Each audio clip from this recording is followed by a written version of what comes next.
Come on, Chiefs! A news story recently broke that has sparked a lot of discussion among fans online.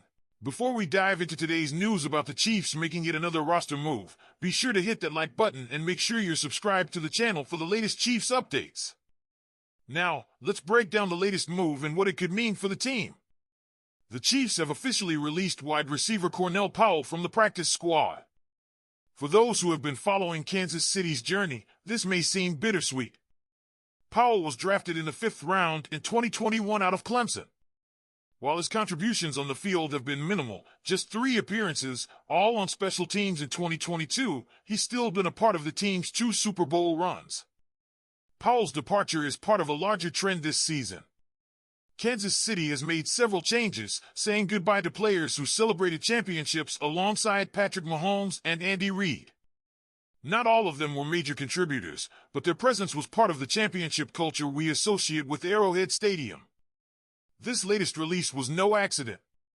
According to reports, Powell's spot on the practice squad was necessary to make room for wide receiver Tyquan Thornton, a former New England Patriots player. Thornton, known for his speed and ability to stretch the field, joined the Chiefs on Monday and could be a welcome addition to Mahomes as the team prepares for the final stretch of the regular season. All of this is happening against the backdrop of the Chiefs' ongoing effort to solidify their wide receiver core. Injuries and roster changes have left Mahomes relying heavily on a mix of new faces and seasoned veterans. Players like DeAndre Hopkins, Xavier Worthy, and Juju Smith-Schuster have all excelled, but the addition of Thornton could bring a new dynamic to the offense. Powell's time with Kansas City has been uneventful, but it's hard to ignore the fact that he was part of this incredible Super Bowl era. Whether Powell finds his way back to the Chiefs, as he has in the past, or moves on to new opportunities, his story in Kansas City is one not to be forgotten. This move also highlights a larger pattern. Last year, the Chiefs saw several championship players leave, whether through trades, releases, or contract expirations. Marquez Valdes-Scantling, Matt Dickerson, and L'Jarius Sneed are just a few names to mention. While some departures were strategic, others are simply the business side of football. Chiefs fans, what do you think of all this? Do you think Tyquan Thornton can change the game? Will Powell find his way back to Kansas City, or is this the end of the road for him with the Chiefs? Let me know in the comments below. Injuries have hit the Chiefs hard this season. But there's good news. Isaiah Pacheco is back in practice after undergoing surgery for a fractured right fibula suffered in Week 2 against the Bengals. The timing couldn't be better, as Juju Smith-Schuster also made his return against the Buffalo Bills. During his weekly interview on 96.5 The Fan, Patrick Mahomes shed some light on how the team plans to reintegrate Pacheco alongside Kareem Hunt, who has been phenomenal in his absence. Hunt has racked up 509 rushing yards in just 7 games since returning to the Chiefs. Mahomes described it best, saying, "It's going to be a special group. Kareem has been running a lot, getting those extra yards. And then adding pop, Pacheco, with his energy and big play ability, will make it hard for defenses to account for both of them. When the running game gets going, it opens up the passing game, too. I'm excited to have those guys healthy and making plays again." Having 2 dynamic running backs could be a game-changer as Kansas City looks to add more consistency to its offense. While the Chiefs rank 11th in scoring this season, averaging 24 points per game, they have had moments where they've shown their full potential, such as their sensational 65-yard touchdown drive late in Sunday's game against Buffalo. Andy Reid put it perfectly. That drive is what we're capable of doing. The key now is to do it consistently. Mahomes echoed that, emphasizing the importance of urgency. He noted that the team's ability to perform under pressure in must-score situations proves they're capable of greatness. He added, "If we play with that sense of urgency on every drive, we're going to be a tough team to beat. It's about learning to maintain that intensity the whole game. But even the best have bad days."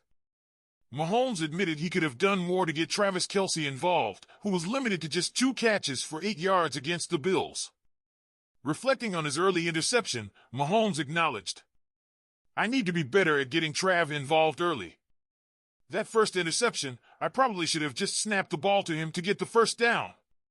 Other guys like Noah, Gray, and Xavier Worthy have stepped up, but getting our main guys going is essential to the success of the offense.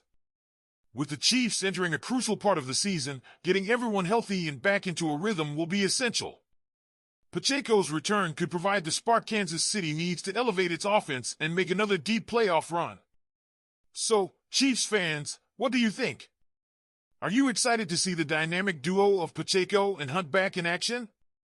Can this offense find the consistency it needs to dominate the postseason?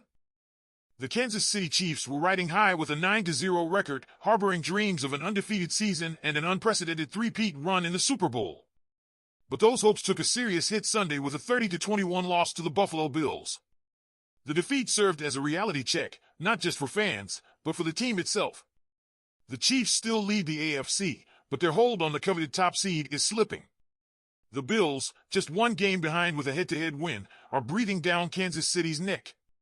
With tough matchups still on the schedule against the Chargers, Texans, and Steelers, every game from here on out will be crucial.